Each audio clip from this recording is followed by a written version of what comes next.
大家好啊，我林 Sir。買彩虹站上蓋嗰個新盤好啊，定係買美國國債好呢？今日對比一下喎，而家買美債呢，就咁收息呢，都可以升到5厘之上，即係呢，轉做美金再買200萬等值嘅港幣，咁其實呢，一年就收10萬，即係月收港紙8000幾，唔錯啊！呢個數夠你返深圳呢，都叫做夠食。咁而唔少樓嘅租務回報呢，都唔夠美債高。樓一般而家租務回報3至4厘度啦，仲要扣埋 rental income tax 即係俾稅嘅。隨住上年咧，連啲 flat 啊上到去都好多後生仔講美債，咁係咪之前買樓嗰班 uncle 中咗伏先？咁啊呢集我會講下我個人睇法啦。喺李健網咧搜尋債基呢一個 keyword 都會見到我以往唔少文章，而買樓拋添咧，我哋都促成咗唔少買賣啦，保費融資咧。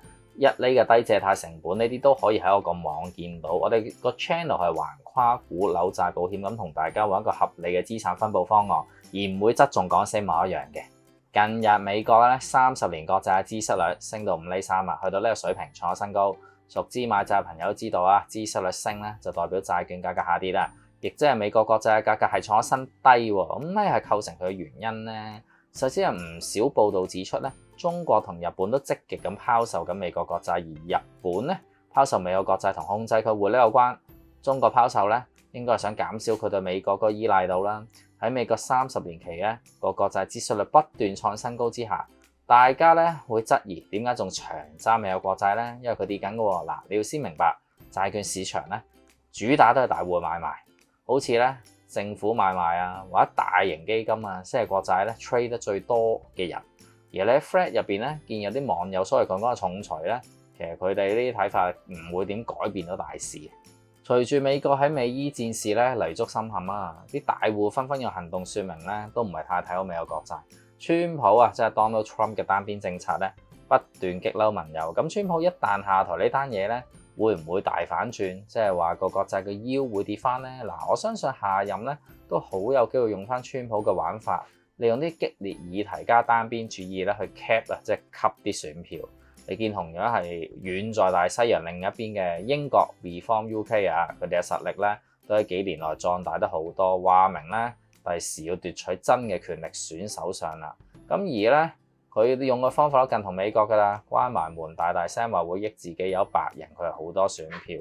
咁所以見咧，其實 Donald Trump 呢個做法咧，已經喺外國好多拎選票嘅軌跡，而咧你就唔好再預啦，有世界警察咧去幫大家管好世界各個地方啦。放錢喺美國咧，呢個大佬嘅債券亦唔等於入到 safe haven，即係呢個免服嘅天堂。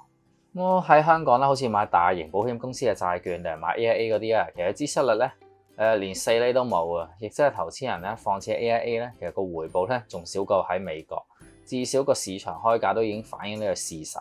嗱，美債如果再買短期啲啊，好2033年咁啊，即係10年唔夠到期啦，其實都有4厘半左右。咁啊，當然啦，香港樓咧就近排唔係幾好喎，原本二手成交一個月9000宗，而家跌到6至7000宗。咁啊，個勢都幾淡啊！了解咗咧，其實香港係中美博弈之間一個好重要棋子之後咧，咁啊睇翻啦，美國國債咧其實都係幫美國融資，或者逐啲咁講係撲水。香港咧亦都係國家唔少企業喺香港搞上市啦，而人民幣嘅離岸中心又如火如荼喎。咁啊，當然咧就説明香港係阿爺撲水咧嘅重要成員啦。咁喺嗰個背景，而中美分歧越嚟越大之下咧，雖未到打仗，但我哋回顧翻美國同德國喺2次大戰嘅時候，德國同美國紐約股市咧都扮演咗咧兩個唔同角色。兩地股市就係俾唔少資本家或者公司咧對沖風險嘅地方。例如你擔心咧德國嘅戰事失利令你某啲生意造成損失咧，你可以投資美國股票，因為德國輸即係唔多唔少代表美國贏啦。美國戰事順利進行嗰陣時咧，嗰啲股價就喺紐約股市反映喎。打仗咧，亦都冇令到股市下跌，反而成為咧最佳預測者呢個角色啊。其實1941年咧嘅秋天啊，德國個股市市值達到巔峰，亦都好巧合咁預知咗咧希特勒咧嘅命運啦。預先講咗佢咧當年所謂永遠正確嘅戰略家呢一個角色咧，正在 Koleskiin 啊。亦都感覺到咧，德國嘅軍隊應該都係之後輸多贏少，最後嘅結果咧就唔侵啦，你都明。咁所以咧，我啊撐香港咧仍然會有繼續一大段時間成為國際金融中心啊。至少咧有需要或者真係想 buy China 嘅人咧，就會嚟香港呢個地方去買嘢。而因此啦，香港嘅樓價有能力維持喺高水平啊。世界上唔係咁多地方可以聚集到資本，同時又提供到咁快捷嘅金融服務。明白唔少人見到話咧，身邊啲朋友有啲都失緊業，經濟好差，但其實咧大量嘅資本聚集去支撐樓價。另一方面咧，有一批又批失業嘅人咧，兩件事係可以同樣發生嘅。畢竟樓市喺香港嚟講啊，一家二手住宅成交一個月都係5000至1萬宗到。睇市淡定市旺啦，旺就1萬，淡就調轉啦。其實咧，炒家仲可以出出入入，一個月做2 deal 添。咁喺咧金融保險加上教育行業亦都產出到唔少嘅新貴情況之下咧，財富分佈唔均勻就緊㗎啦。不過咧，夠人去買起樓咧，亦都係事實。呢個現象都喺全世界出現緊喎，即係咧窮人同有錢人越走越遠，變咗兩個極端。再加上啦，如果啲新盤開價係有水位嘅，咁啊有啲人都諗一抽無妨啦。反正咧辣椒已經切咗，買賣樓減少咗限制，計過自己能力夠將啲錢咧放喺樓市或者香港產業咧，確實有咧平衡中美博弈之下，價格一旦波動而令自己損失去控制呢個風險嘅。咁我哋再唱衰下樓先啦。其實買樓咧都要了解稅務同程序咧係比買債繁複嘅。印花稅咧，其實買樓咧，一般都2至4% 啊，再加上要俾律師費啦，如果做按揭仲要俾息啦，所以買樓真係唔係一定賺。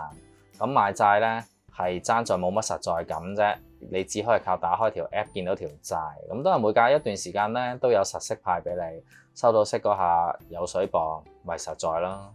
咁如果你唔係美國人嘅話咧，其實香港 ID 買美債咁 dividend withholding tax 咧就唔係大問題啦。而我哋觀察下，後生、年青同事業未有成嘅後生仔咧，可能真係揀買樓先㗎。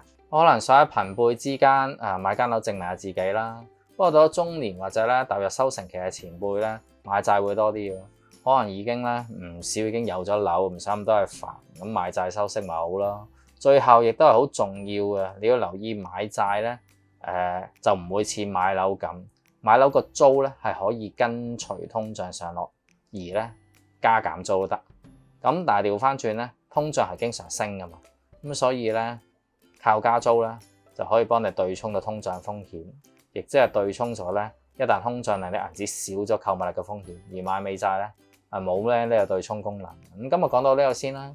可以 like 我頻道或者 WhatsApp 912666670諮詢我哋咧有關你啲 private 啲想淨係同我哋傾買樓嘅嘢啦，無論買樓換樓或者沽樓都按揭都得㗎。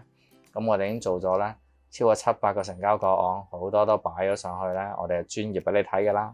今日講到呢度先，請 like 我哋段片啦，拜拜。